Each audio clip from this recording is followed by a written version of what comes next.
నిశ్చితార్థం జరిగిన అమ్మాయి తన ప్రియుడితో కలిసి కాబోయే భర్తను కొండపై నుంచి నెట్టి చంపేసింది. పూణేలోని లోహాగఢ్ కోటపై జరిగిన కేతన్ అగర్వాల్ మరణం వెనుక ఉన్న అసలు కథ ఇది అంటూ మీడియా హల్చల్ చేస్తోంది. నిందితులు సియా గోయల్, చేతన్ చౌదరిలను పోలీసులు అరెస్టు కూడా చేశారు.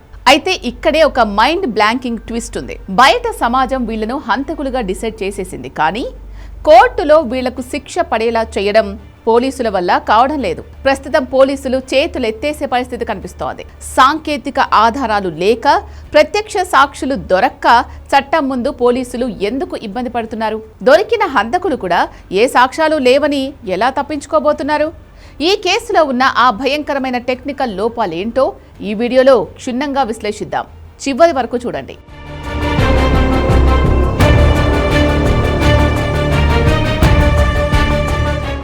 వివరాల్లోకి వెళ్తే జూన్ 18న జరిగిన ఈ ఘటనను మొదట ట్రెక్కింగ్ ప్రమాదంగా భావించారు. కానీ 20 ఏళ్ల సియాకు ఈ అరేంజ్డ్ మ్యారేజ్ ఇష్టం లేక తన ప్రియుడు చేతన్తో కలిసి కేతన్ను కొండపై నుంచి నెట్టేసిందని పోలీసులు కనిపెట్టారు. నిందితులు ఇద్దరూ తామే చంపామని పోలీసుల ముందు ఒప్పుకున్నారు కూడా. కానీ ఇక్కడే చట్టంలోని అసలు ట్విస్ట్ ఉంది.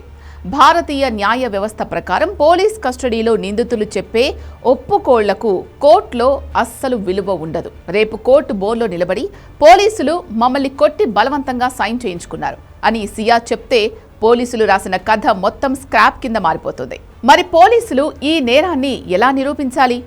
అక్కడే టెక్నికల్ ఇష్యూస్ మొదలవుతాయి. ఈ కేసులో ఒక్క ప్రత్యక్ష సాక్షి కూడా లేడు. అలాగే హత్య జరిగినప్పుడు తీసిన వీడియో రికార్డింగ్ కూడా లేదు. కాబట్టి ఈ కేసు పూర్తిగా పరిస్థితుల ఆధారిత సాక్ష్యాలపైనే ఆధారపడి ఉంది. భారత సుప్రీంకోర్టు 1984లో ఇచ్చిన శరద్ బిర్దీచంద్ శారదా కేసు తీర్పు ప్రకారం పరిస్థితుల ఆధారిత కేసులలో 5 సూత్రాల గొలుసు ఖచ్చితంగా కరెక్ట్ అవ్వాలి. అంటే పోలీసులు సేకరించిన ప్రతి సాక్ష్యం ఒకదానికొకటి బలంగా ముడిపడి ఉండాలి. ఆ గొలుసులో ఏ ఒక్క లింక్ తెగినా ఆ అనుమానం తాలూకు లాభం నిందితుడికే చెందుతుంది. లోహాగఢ్ కేసులో ఆ గొలుసు చాలా బలహీనంగా ఉంది. పోలీసులు సేకరించిన టెక్నికల్ ఆధారాలేంటో ఒకసారి చూద్దాం. మొదటిది మోటివ్, అంటే ఉద్దేశం. సియా, చేతన్లు కేఫ్లో కలుసుకున్న సీసీటీవీ విజువల్స్, వాళ్ల ఫోన్ కాల్ డేటా కేవలం వాళ్లకు అఫైర్ ఉందనే విషయాన్ని లేదా వాళ్ళు ప్లాన్ చేశారు అనే అనుమానాన్ని మాత్రమే నిరూపిస్తాయి. కానీ ఆ ప్లాన్ను వాళ్ళు కోటపై అమలు చేశారు అనే దానికి అది సాక్ష్యం కాదు. రెండవది లై డిటెక్టర్ టెస్ట్ వైఫల్యం. నిందితులకు లై డిటెక్టర్ అంటే అబద్ధాలు కనిపెట్టే పరీక్షలు చేయాలన్న పోలీసుల పిటిషన్ను కోర్టు తిరస్కరించింది. ఎందుకంటే పోలీసుల దగ్గర బలమైన ఆధారాలు లేవు. మూడవది ఆ కొన్ని అడుగుల రాయి. ఈ కేసు మొత్తం లోహాగఢ్ కోటపై కేతన్ కింద పడిన ఆ కొన్ని అడుగుల రాయి చుట్టూనే తిరుగుతోంది. కేతన్ స్వయంగా కాలు జారి పడ్డాడా లేదా ఎవరైనా తోసారా?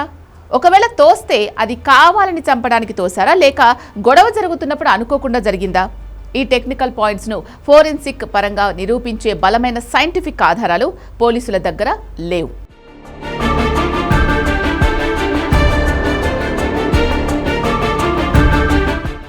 గతంలో దేశాన్ని కుదిపేసిన 2008 నాటి ఆర్షి తల్వార్ డబుల్ మర్డర్ కేసును ఇక్కడ లాయర్లు గుర్తు చేస్తున్నారు.